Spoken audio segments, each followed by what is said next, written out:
छै बता दे एकर चुंगल पानी सबटा छोड़ा दे समाचार के बाकी होई छै बता दे एकर चुंगल पानी सबटा छोड़ा दे आए हाय हाय नोचनो सखी चुंगला के मोचे गे नोचनो सखी चुंगला के मोचे गे नोचनो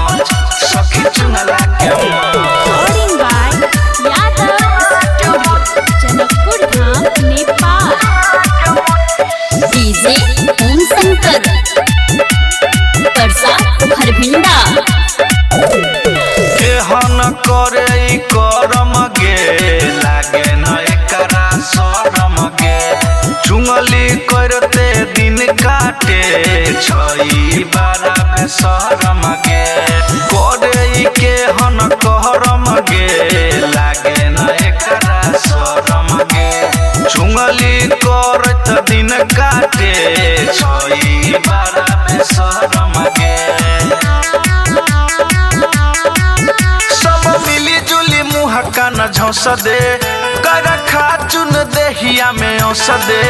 सब मिली जुली मुँह कान झौस दे कर खा चुन देहिया में औस दे आय हाय नोचनो सखी चुंगला के मोचे गे नोचनो सखी चुंगला के मोचे गे नोचनो सखी चुंगला के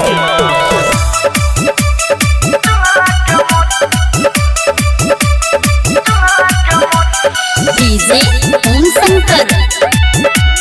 Parsa Harbhinda.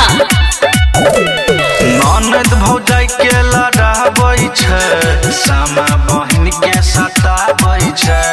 चौके बा भैया के झूठो के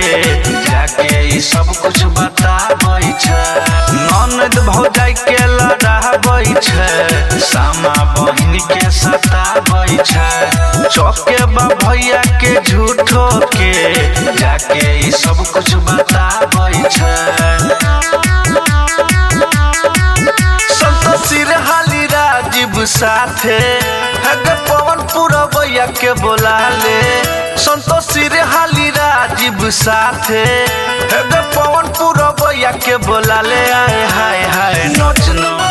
सखी चुंगला के मोचे गे नोचनो सखी चुंगला के मोचे गे नोचनो सखी